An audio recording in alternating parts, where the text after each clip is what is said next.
Alright, hello to all my guys, gals, and non-binary pals out there across the electrical ocean. This is Jazzman, and we are back with another game. This time between 12Drakula, playing full faction Forsaken Waste, and Leviathan, who is playing full faction Sundered Lands. And it's actually kind of rare to get a game of Leviathans, at least from my time zone, so I decided to just hop into this one. Even though games with 12Drakula can be a little interesting, to say the least. So I hope we can. I hope that pattern can continue in this game. If anything, it'll be good content for you guys at home. And yeah, so I actually record a lot more games than I end up uploading. But these past few days, I've been trying to get some good ones, and the quality has been a bit sketchy, I would say. And I look back at the recordings, and I'm like, nah, these games didn't happen. There's just no way. I mean, come on. Just looking at them, it's impossible. They just didn't happen. So I ended up having to scrap a lot of them, and I'm hoping that this game is the one that bucks that trend. And I think, come what may, it's going to end up being uploaded regardless, because I don't have that much time this week for recording. But anyway, focusing on the game at hand, we've got Underdark Leviathan contesting this mid-vaunt versus a Black Scale Centurion. And so it's looking to be Draxars here for Leviathan versus seemingly just Forsaken Waste good stuff over here for 12Drakula, who is actually sporting that shiny sepia-toned Sirkin Lichmaster, spookily threatening Leviathan with his flaunting his wealth, I should say. And we have Eternal Lich actually being deployed topside. And this is interesting. You usually don't see too much action on topside here on Norglades. Usually it's all about that bottom middle font. But by deploying the Eternal Lich topside, I'm guessing 12Drakula is going to maybe try and make a push forward here for that Berserker's controlled font. And also some interesting upgrades on the Deathcaster. We have Tormented and Mind Siphon. I'm wondering if this Deathcaster might be un-CP'd, which is why he has these non-standard upgrades. 12Drakula is quite an interesting character, I would say, in the community. He plays to the beat of his own drum. We'll just say that. So games with him are usually quite interesting. So Draxar Berserker stealthing up with that Hibernate. Not sure where he's at or where he's going, but we're fairly certain where he's at around this area. And he's probably just going to sit in stealth until he can make his way over to this font and contest it. Meanwhile, down bot, got a War Banner here, taking control of that font for Leviathan. Probably wanting to stay out of double tap range of the Sirkin if possible, so that he doesn't get crippled. Cripple is a pretty good option against Sundered Lands decks because they tend to stack a lot of stats. And reducing that defense over time, weakening them up, softening them before the final blow. Usually definitely something you want to do. We have Lichling coming in with a nice little call out to its allies, leveraging his fellow Liches into action. Some reduced Nora cost there. We see Sirkin teleporting in to finish off that War Banner. And this will force Leviathan into the font. Now, Sirkin this early is you can be kind of hit or miss. If Leviathan can somehow focus Sirkin down, then 12Drakula will be at a significant disadvantage in this mid-font fight. But Dracula is actually playing quite safe with the Sirkin currently. So I don't really see that happening with just Bookburner and Centurion. Since Leviathan did also have to deploy the Archer topside to answer this Eternal Lich Deathcaster threat, the Berserker will be out of action for the following turn, since it does get pacified with the Hibernate usage. So we see these two Draxar moving in boldly against the Leviathan, who does unfortunately have Vaporize, meaning he'll take far less damage from these guys after the first hit. Although it might be worth it just to keep attacking it to stack up Violent and the damage over time from the Bookburner, who was actually the recipient of a nice little buff in the recent Sundered Lands patch. Now sporting Sever Summons, as well as some different upgrades. Leviathan choosing to go with Ignorance, as well as Burn, And Ignorance will prevent wizards, such as the Sirkin, from activating abilities if they are within 5 spaces of the book burner. So Dracula will have to play around that cautiously. And then we see Snogby the Antbear coming into play, fascinating everyone with his wonderful music, causing them to become distracted as well as taking a bit of damage. And Sirkin wailing away at that Centurion, not doing too much damage at the moment, but again, getting that crippled on there, softening him up for later. And of course, with that soul tap feedback, the Leviathan is going to also take less damage and deal more to both of these champions. Soul tapped is a really strong debuff. It lasts for an obscenely long time unless you cleanse it. 10 turns, which not only generates Nora for you, but also deals loss of life, getting around all sorts of things like tough or resilient that would otherwise negate a damage over time effect, such as Soul Tapped. And we see more Dark Favor coming in from Zulos. You just love to see it. Global damage everywhere, Forsaken Waste being their wonderful, annoying selves, as we all love to hate. So Zulos, Dark Favor 3, and I've been seeing Grace of the Dead taken on a few Zuloses recently. Personally, I'm still a bit old-fashioned. I prefer the Vitality Creation build, just to help keep him in the fight for longer. I don't like seeing my 91 Nora hero die, waiting for him to die to have to get this upgrade into action. I know Death Pact is sort of why you'd want to run him, and in addition to Dark Favor, so Death Pact. But you have Drain to heal him up, and I don't know. It just seems like a waste to have have him die to have that upgrade. I mean, Grace of the Dead is a strong ability, but I don't know. I like sustainability on my expensive champions. But we do see that Berserker revealing himself to take down the Deathcaster in one turn, actually. So it seemed like that Deathcaster actually walked into the Berserker himself and was unfortunately unable to walk away since he was then engaged. So an easy kill there, Berserker getting 2 hits and then a barrage. And since Dracula did not have the Soul Sift upgrade, he generates no Nora from that death.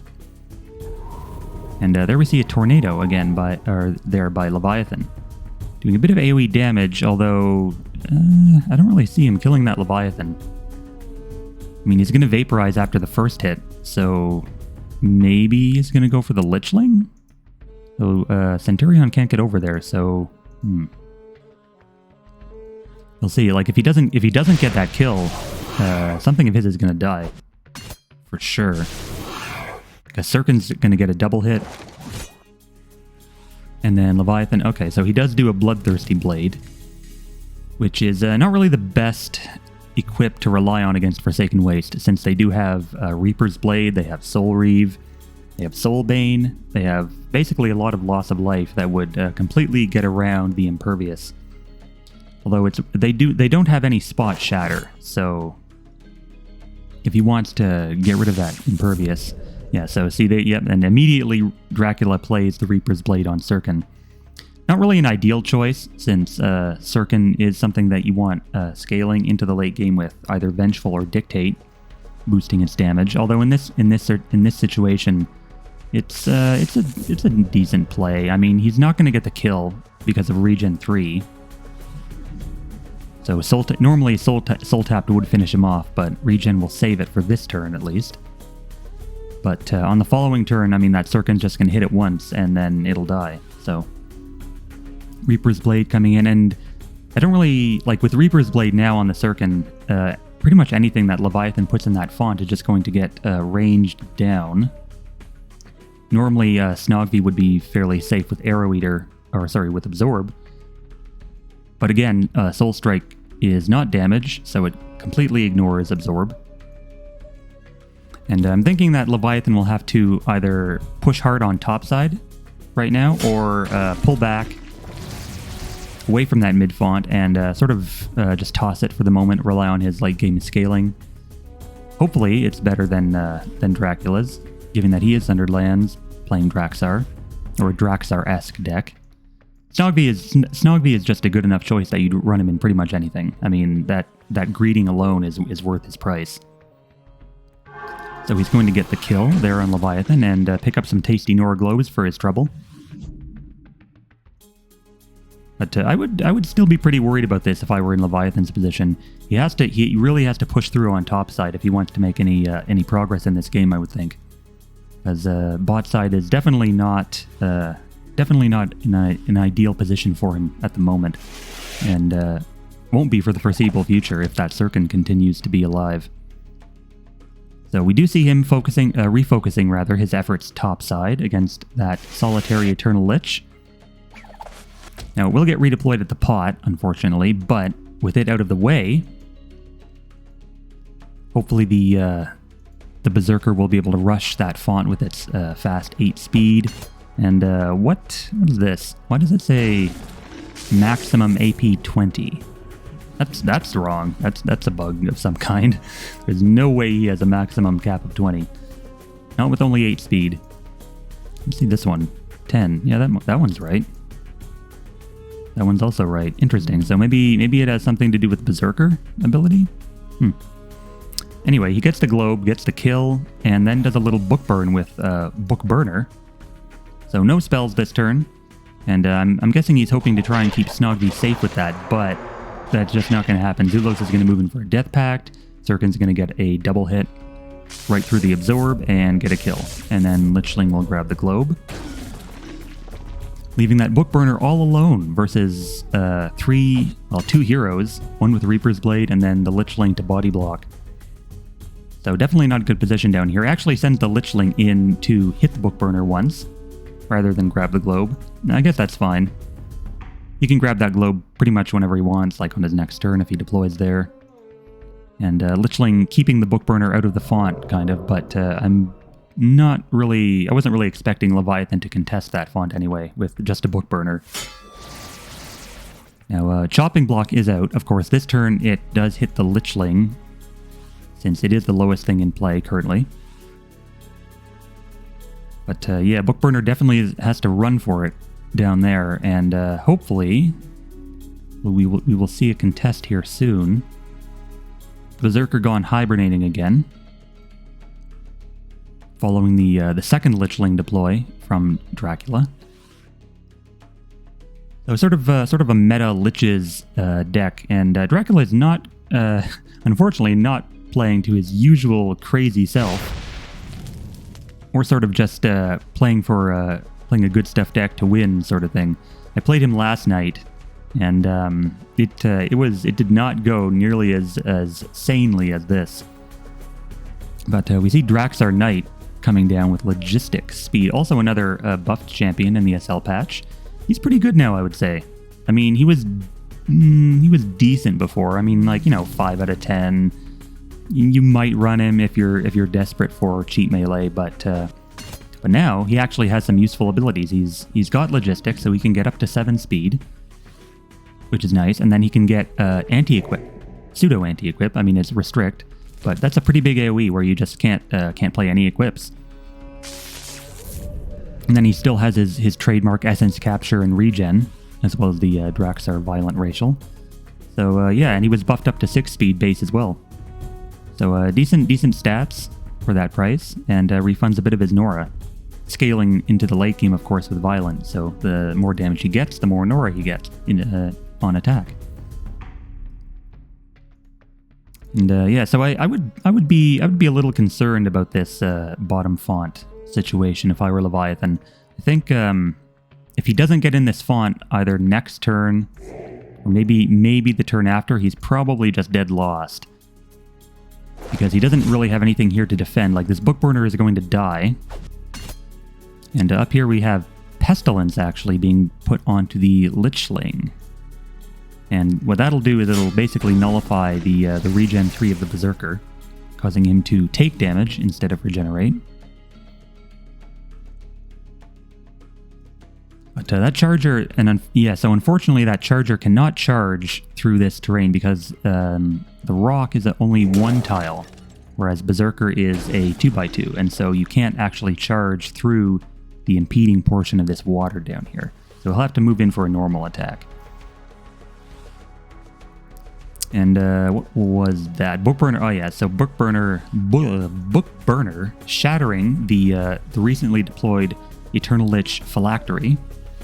So Shatter Summons coming in quite clutch here, making sure that Eternal Lich does not get a second deploy.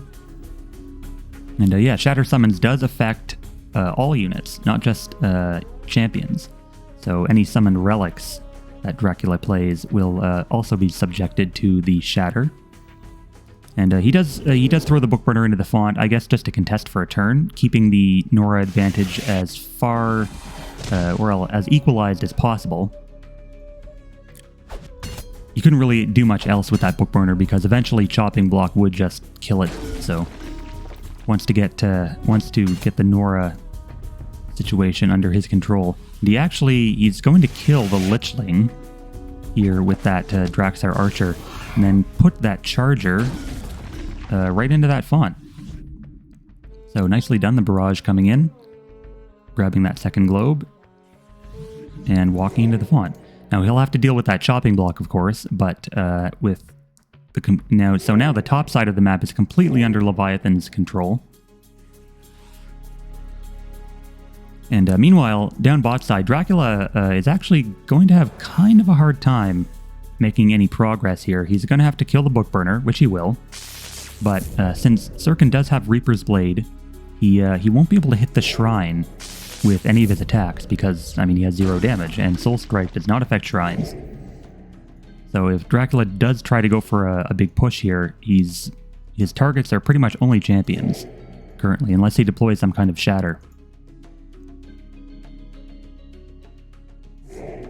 I mean, like, there's really no reason for Leviathan to transfigure or anything. So Reaper's Blade shouldn't come into play against the Avatar for quite a while. And Dracula deploying a Shadecaster here. I don't think that's the right move for him. I think if I were him, like, I would just say, you know what, Leviathan has one top side. Like, there's no way I can come back against these 3 champions with just, one of mine. I've got to make all the progress I can down here. Because, I mean, the Shadecaster on its own cannot take on all three of these champions. And especially if he deployed it, all the way over here behind his Shrine, it's going to take even longer for him to get into the fight.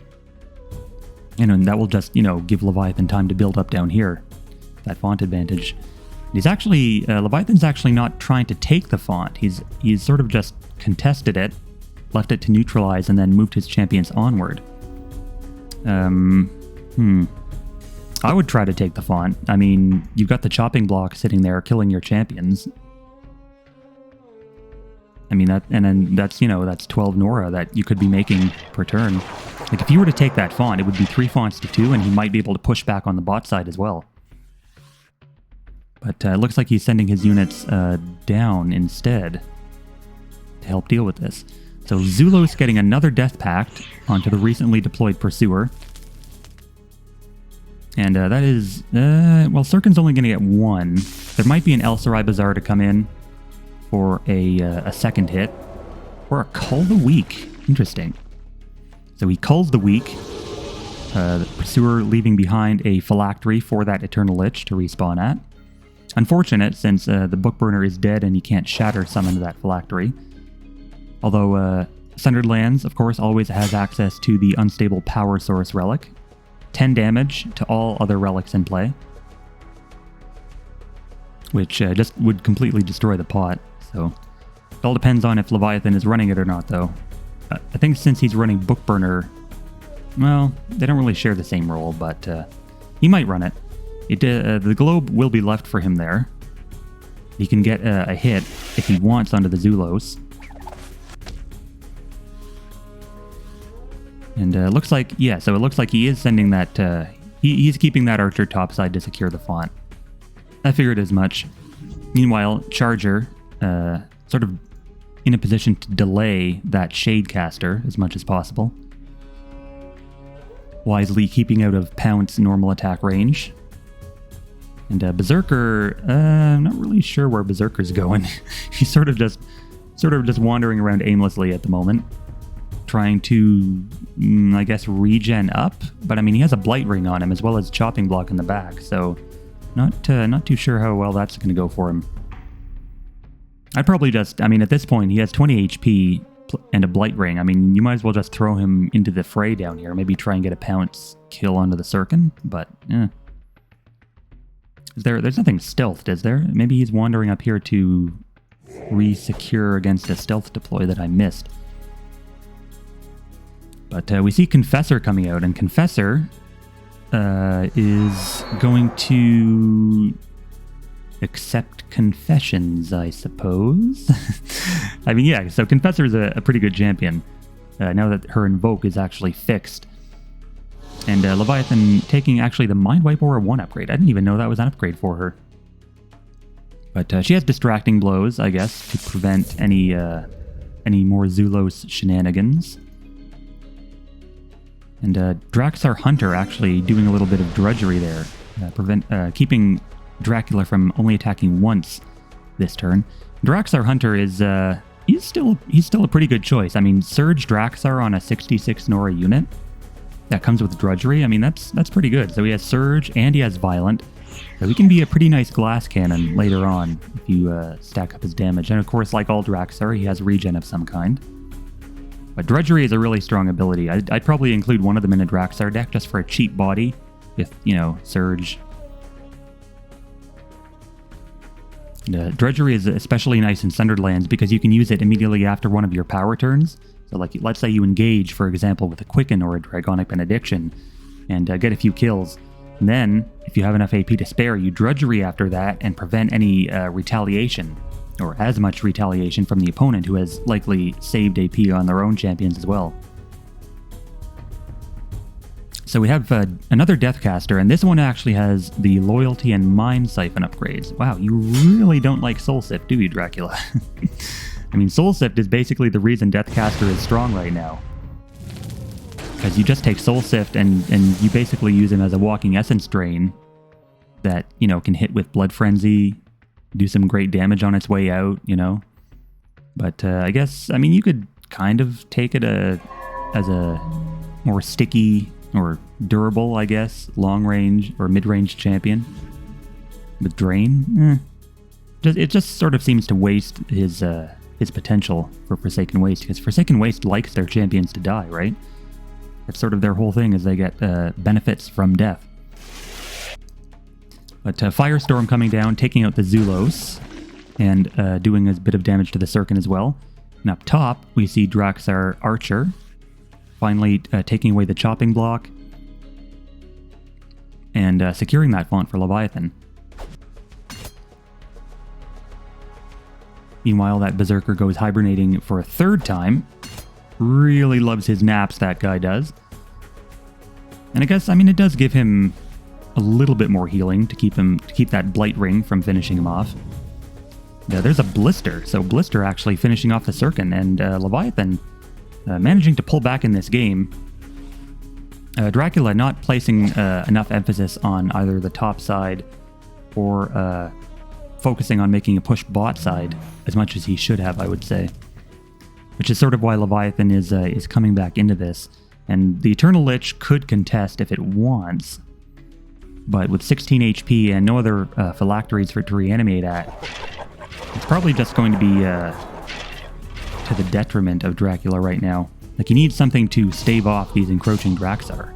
Like, you need something like durable and melee that can, you know, haggle with these guys.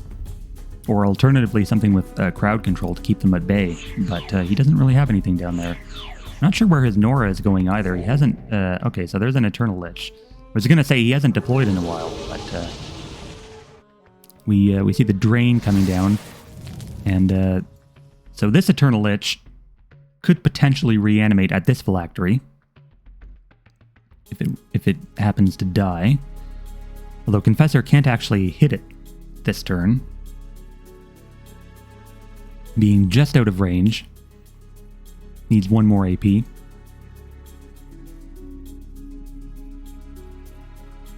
So I think if I were Leviathan, I would definitely try to get in that font. Maybe, I mean, if he has it, he could put out Unstable Power Source. to deal with that phylactery, and then well, he's 1 damage short of killing that Deathcaster, which is unfortunate. Dragonic Benediction actually could come in here. Or maybe another spell, maybe a tornado, something like that. Sandstorm. But another deploy, also a good choice. In my games, I always sort of have a rule for my opponent. For myself. Sometimes I feel like my own worst enemy sometimes. But for myself, I always have a rule that if I can deploy a champion, I'll always prefer it to using a spell or other non-champion things. I like spamming deploys as much as possible because I feel like spells, like they're auxiliary basically. Champions are how you win the game. They take the fonts. They do most of the damage. I mean, it's I like deploying rather than just spamming spells all the time. It feels a little cheap to rely on spells for everything. But that's just me. There are a lot of different playstyles out there. So Eternal Lich, going to get 1 last hit before he gets ranged down. Though he could potentially save it by moving out of the font. But I'm assuming he's gonna keep it in since he does have that phylactery waiting in the back. And Deathcaster barely managing to hang on. See, if he had Soul Sift on this Deathcaster, you could probably do, you know, probably do a Gore Explosion or something on it. No, it has Eternal. I keep forgetting pretty much all of the Destroy spells were changed to Sacrifice spells, and Eternal units cannot be sacrificed. So we're just going to move back with that Deathcaster. I guess regen from the Mind Siphon. Trying to keep it alive as much as possible. And Eternal Lich valiantly going into melee versus the Draxar Hunter with 20 damage. Trying to keep Leviathan out of the font, but I mean, he can still get in if he wants. There we see the Dragonic Benediction coming in. So this Eternal Lich is definitely dead. And I would say... I mean, it doesn't really matter which one he kills first, since no matter which, he's just going to reanimate at that pot. So there's the Barrage, doing some nice damage. Of course, he does get a little bit on the kickback from the Dark Harvest, or Dark Favor. Messing up all my words today. We've got Confessor moving in for hits, so I would probably also focus this Eternal Lich. 1 hit from the Confessor, plus 1 from the Hunter. And then I'm thinking he could also kill the Lichling. And then, I mean, then he's just won, because he's got that font contested with these 2 regenerating melee units, and all that would be left is, you know, a 4 HP Deathcaster and an Eternal Lich without a pot. So he does get a hit on the Lich. Eternal Lich. And Hunter takes down the Lichling. And then Draxar Knight going to move in. He's going to need 1 hit here, and then he could also kill the Deathcaster. So there we go. So just like that, Dragonic Benediction, 3 champions down. And then topside, he even has some hits against the Shadecaster, but instead, Dracula is just going to call the game. So nicely played by Leviathan. Nice comeback there, and we'll see you in the next one.